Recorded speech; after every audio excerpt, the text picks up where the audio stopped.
I run the boys and girls Torah Bowl team. The Torah Bowl is a competition, inter-school competition, where they study Chumash Rashi and then they compete against other schools. Our boys team is doing phenomenally this year. They won the first match 2 games, second match 3 games.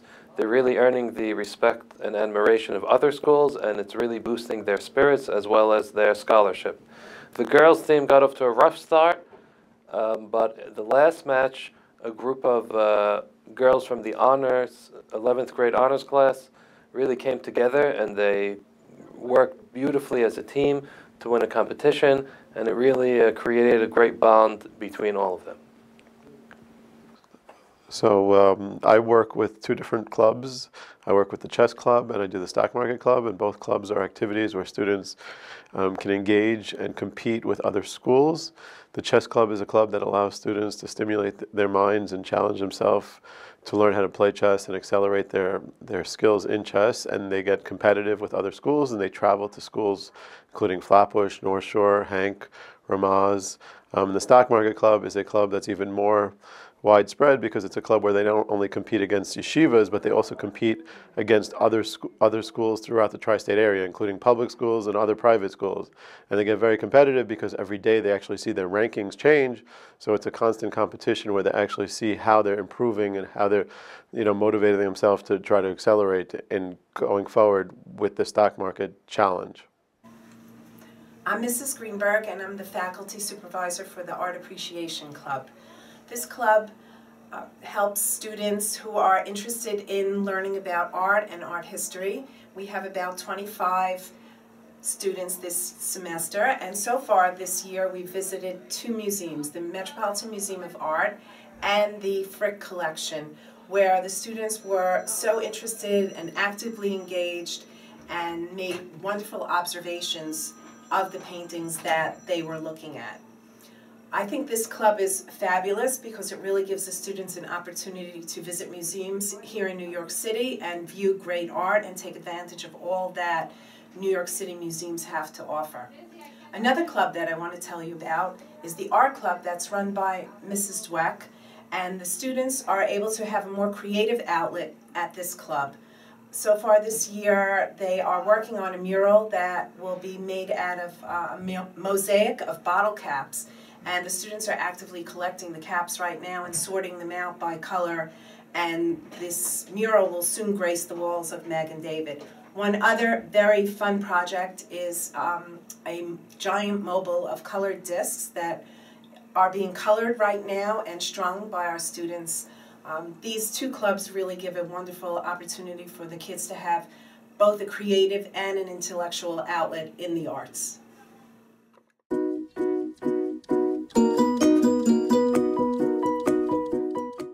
So recently, we started a Judaic Studies Skills Initiative in Magen David Yeshiva, and it's been an amazing tool for me as a teacher to utilize that in the classroom. As teachers, we tend to focus a lot on content and information, whereas our true goal is to help our kids develop independent learning skills. As a Judaic Studies teacher, my ultimate goal is to have every kid sitting in pairs in chavrutaz and feeling confident opening up a sefer and learning on their own. Whether it's understanding the nuances between a Rashi or Rambam, or breaking their heads on a Tosafot, I don't want to be the one teaching them. Rather, I want them to use me as a learning tool within their journey of figuring out what's going on the daf. I've seen a lot of success in my classroom building these skills and helping my kids learn techniques of how to work together and learn together. And I've spoken to many colleagues as well who also feel it's been a great endeavor in their classrooms, and they feel much success. This is my first year teaching Judaic Studies, and at the same time that I started teaching Judaic Studies, Rabbi Haber asked me to participate in this newly founded GEMS program. And this was really exciting for me because it allowed me to connect with my students on a more meaningful level than just teaching, walking in, imparting information, and walking out. It gave me the opportunity to try to teach them not only skills in the Sefer, but skills for life as well, and trying to help them appreciate why our lifestyle is so beautiful and so meaningful. And as regarding skills, I feel that it's really important for students to be able to feel comfortable opening a Sefer and looking in and reading And if they don't know what something means, being able to look on their own, look in a miforash, look in one of the commentaries and figure it out for themselves. I want them to have that independence and that confidence. I don't want them to always feel like a sefer is very scary and they need a rabbi or they need a teacher and they need someone to explain it to them and they can't do it on their own. I really want them to feel that sense of empowerment, that yes, I can open it up, I can figure it out, and I've seen the look on their faces when they've actually figured something out on their own, and it's really priceless. And this is something that they can keep with them when they graduate. Once they no longer remember the story in in Melachim, or they start confusing it with another one, they can just go back, open the Navi, and say, listen, I can just read it here. And I think that's just as important for girls as it is for boys. So I want to describe my experience with PBL this year and how I somewhat managed to bridge two disciplines in one project. I was working on a unit about the age of exploration, and the students first started off by writing research papers about intriguing topics like, for example, was Christopher Columbus a hero, or is he really a villain of history? And really what we did then was we spoke about the influence that spices had on the age of exploration. And so I decided that I would actually give my students an opportunity to go ahead and to actually see what spices do in terms of being used as a preservative and for enhancing flavor. And what that did was it opened an opportunity for me to actually connect what I was doing to the Judaic Studies department. And this is how it happened. I wanted to get my students to actually do some pickling. That meant I had to buy the jars. That meant that I had to make them kosher, in a sense, to be used, which means that they had to go through tefillah. So I saw that as an opportunity to get my kids involved in that as well. So we went to the Tefillat Kelim. We went ahead and did it, and at the same time I found the opportunity also to actually create a video tutorial of it, which then I thought about extending it further to actually creating maybe a YouTube channel with just tutorials about topics in Judaic studies, like for example Hilchot Shabbat, Hilchot Lashon Hara, and allowing kids to sort of take part in that and creating those. So overall, I think that kids were very enthusiastic. They were very engaged. They were sort of able to tap into their inquisitive nature. And it created just a general atmosphere of excitement, which I think is really what we're really all about.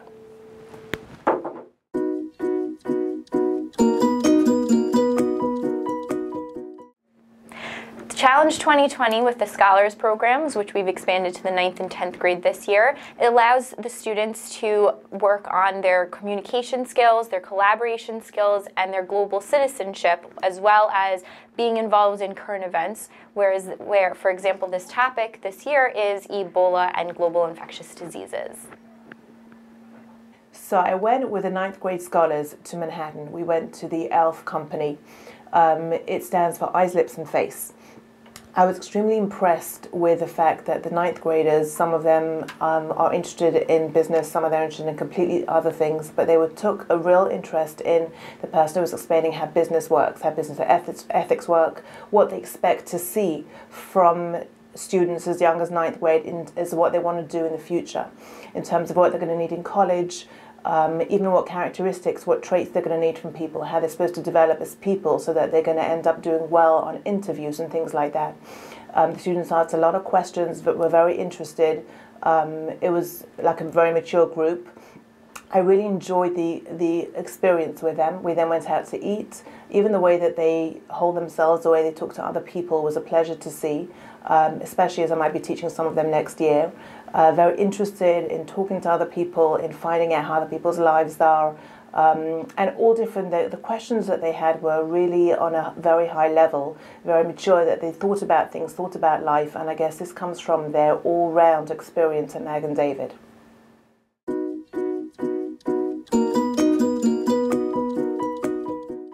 Hi everybody, I am a 10th grade mentor. This is my second year mentoring. This year there were a lot of changes in the mentoring department. we now mentor for 40 minutes as opposed to 2 10-minute periods. So it allows the mentors to get to know the students more. We feel less rushed. I have definitely come to know my students a lot more than I did last year. They seem very comfortable with each other. They seem very comfortable with me.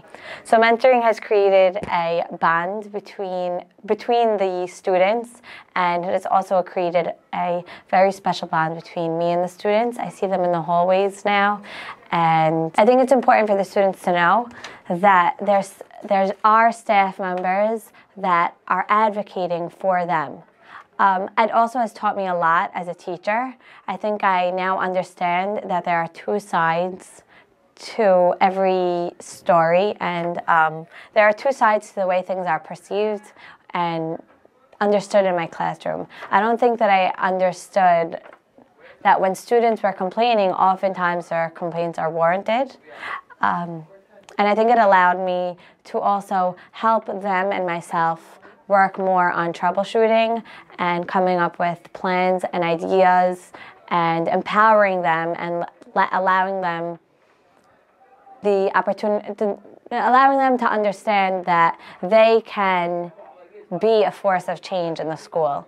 One of the most rewarding parts of mentoring this year was when the students were complaining about school spirit, and instead of allowing them to continue to vent, I stopped the class and I said, there is no more complaining, there is no more venting. You are a very bright and powerful group of girls. I want you to come up with a plan. And they had some excellent ideas, and I actually saw a shift in their mood because they understood that instead of complaining, they were able to come up with a reasonable solution to their problem. And I think that's one of the most amazing things about mentoring. I think the mentors have the opportunity to empower our students and to tell them that complaining will only get you so far, but complaining with and having an agenda and becoming a leader and being a force of change in the school really benefits them. Hi, I'm Rabbi Skava. I've been mentoring now for 1.5 years, and I have to tell you that I teach a lot of students, including the kids that I mentor, but the closest people I have in the school are those kids. Like, we became a little family, and everything they go through, wherever they are in the building, and we're always in communication. And you know, it's nice to have kids that you feel that way about, and they feel that way about you. And we're like a little family. Like, I always think, you know, what could I do with them? I should take them somewhere. You know, it's like my extended family. Also, we had a nice success story with last year. He was a mess. He could not keep up with anything, and I'm definitely not taking even a little bit. Just the whole school was there for him. Dr. Diasin and myself and Mrs. Stokeyer and his teachers, and this boy, because the whole school was there for him, not just the mentors, but really whatever help he needed, he got every type of help. And today, he might even be on the principal's list. He succeeds in every single subject, and he always comes over to me to tell me how he succeeded and how he has a strategy to study 3 days before a quiz and 2 days before a test. And he has a whole system, how he checks off everything he has to do. And he's so proud of it, and every time he has an accomplishment, he comes to me like my own son, like, look what I did today, look what I did yesterday. And I listen to him, I'm so happy for him. And he just wants to be the greatest he could be, and that's because Magen David was really there for him in his time of need, and they totally turned him around. Thank you.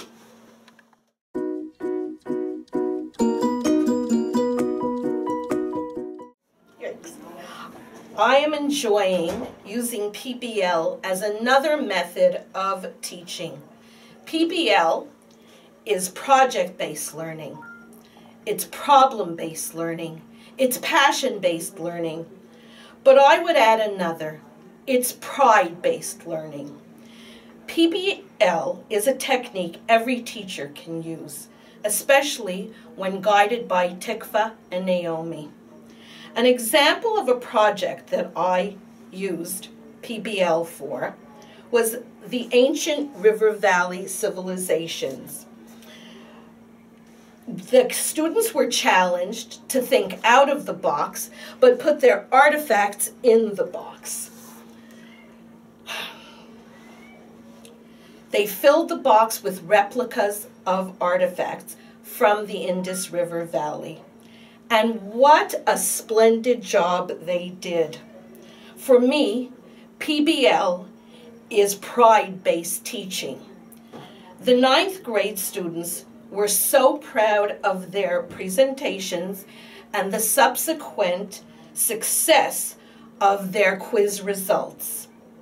My students demonstrated and verbalized ownership, joyful learning, collaboration, resourcefulness, problem solving, critical thinking, hands-on full participation and creative talent, leadership, public speaking, communication skills, engaged and memorable learning, at the same time that content was king.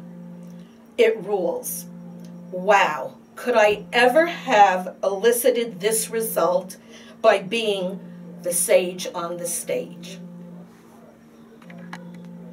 This PBL gave me a deeper perspective of what makes learning fun. It is not merely the great value of teachers working together and cooperate, but also the attitude and the interest of the students that brings out the best in them. As a result, the students learn. They were very excited, they were creative, and they were very proud of their work. We introduced the Writing Initiative this year as a way to improve our students' writing across all disciplines. Really, we're very impressed with how helpful all the teachers have been in implementing this program, even though it is asking for everyone to do a lot.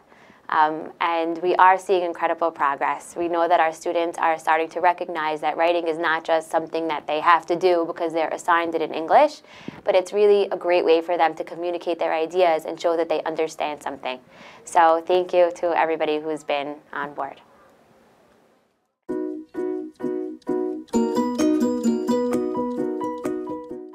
EdTech in the classroom, we know that's like the hot new thing we're all trying to do and get on. I think some basic points that I've been trying to work with is keep it simple but doable.